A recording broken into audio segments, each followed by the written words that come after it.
Today's video is going to be a tad bit personal. I'm going to get up into some of your faces, right? But with reason. And here's why. I learned over time, the more I made mistakes, the more stagnant I was. And here's a proper story so that you can see what I mean. When I got into my business, which is a training and coaching business, I'm an accredited life coach. When it comes to training, I'm a CETA facilitator. So at the end of the day, these two skills got me in the door of small academies that would then have clients to service, but only on a part-time basis. And that's actually what I was really after, because I loved teaching business analysis, teaching software testing, because that is what I had done for over a decade. So it stood to reason, well, this is going to be a niche that I totally enjoy, which I did, until I got a client that was in property education. So now, before getting into property education as a student, I'd gone to a free seminar. They sold me into training. After training, I thought this was powerful. They sold me into coaching, and I progressed that way. I could least afford it. Firstly, I used my bond money to get into training, and my husband and I got a loan to get into coaching. So yes, I could least afford it. We were overextended at the bank. We were in ever-growing debt and all sorts of stuff that was happening around us that we could have made enough excuses. And trust me, at some given point we did, right? Until we had to get over ourselves. So fast forward, with all of this emotional baggage, now I'm working for this education company on a part-time basis because I'm helping them in their space of training and coaching, until I started realizing some of the nuances that goes into what happens in this type of business. I'm going to call it gymnastics. I'm going to leave it there because I want to hear from those that have attended training down in the comments below. What did you think about it, and what did you feel kind of felt planned? But anyway, moving along. So when I was in the space, I started realizing, hey, but what's going on here? This doesn't look so lekker. And the long and short is, I started in the space of, who the heck do they think they are to do all of this gymnastics in the background? Because it feels like manipulation to me, right? And at that given point, I started realizing my property wholesaling business doing this. I started realizing some of the joint ventures that I was ready for started doing this. I started realizing the back-to-back deals that are so few and far in between started doing this. And when I saw these things that were on a decline, I wondered, hey, what's up here? Why would I wonder that, right? Because at that time I was just saying, people don't really listen to other people that are in debt. People don't do this. I realized I was making what? I was making excuses. So with all of those excuses and all of the history that I had, I asked myself, Jen, how do you stop this blame game? Because it doesn't look good on you.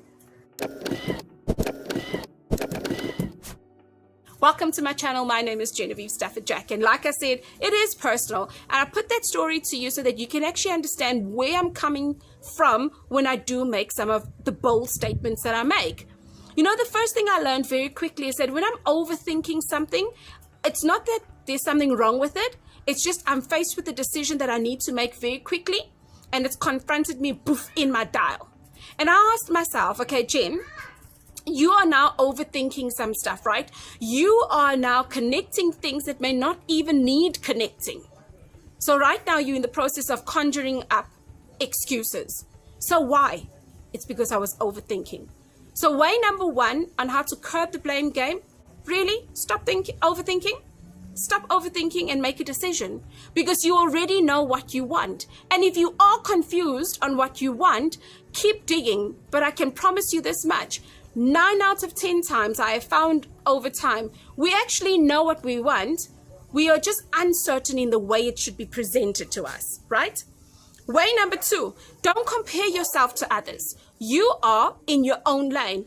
I was in my own lane. I used to sit and think when I was in that training, I wish like I was that person.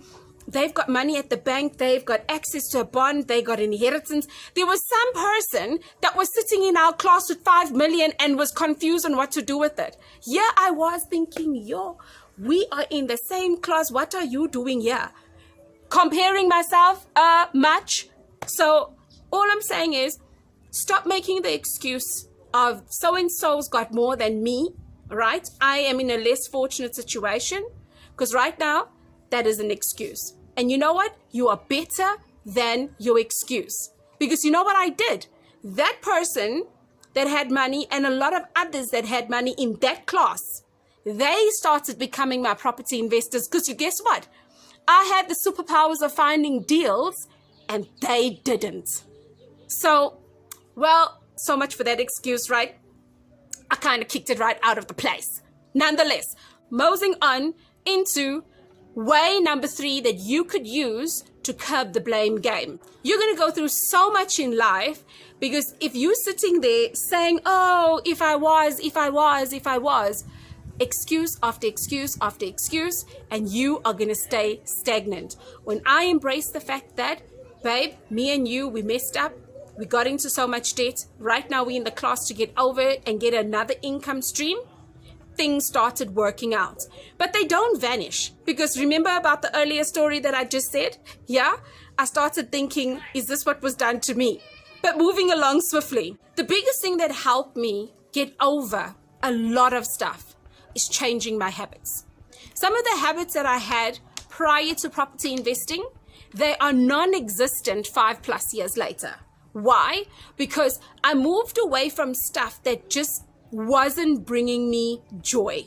You know, there's a story about Henry Ford that I love the most. And in fact, in this week, a student of mine that was down from Cape Town, we were sitting in the office and having the story.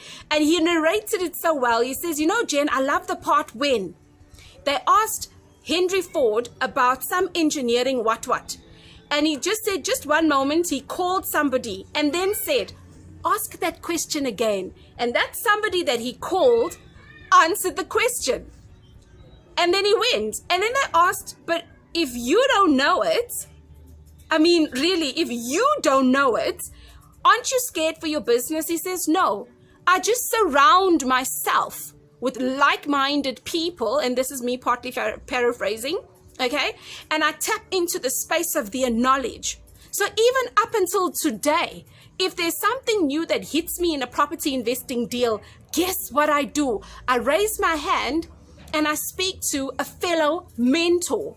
Why would I do something like that? Because I've surrounded myself, which is changing my habits, with people who know a lot more than I know within the property investing space.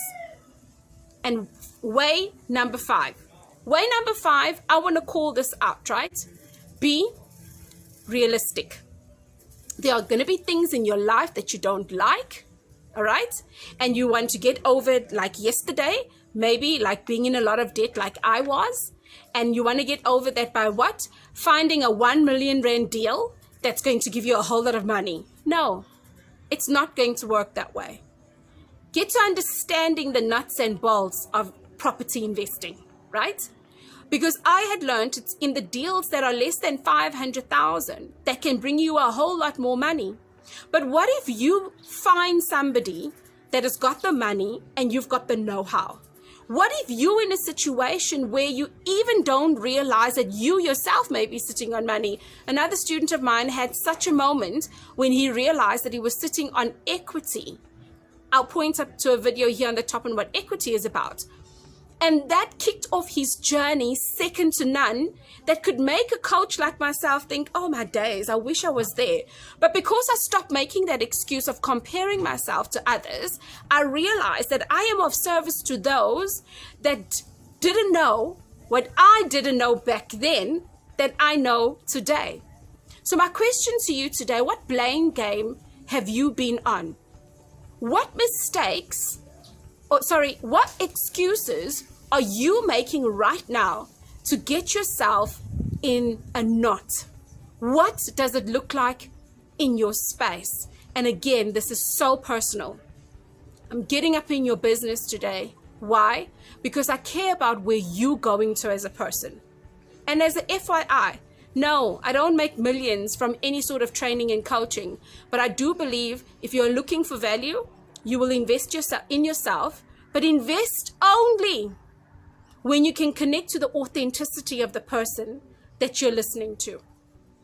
Don't connect why, oh, I'm so emotional. I want to do what Genevieve is doing. A lot of people get that wrong. I I sometimes get that wrong in my other businesses. I sometimes think, oh my days, I wish I could be that much of a guru in this particular subject.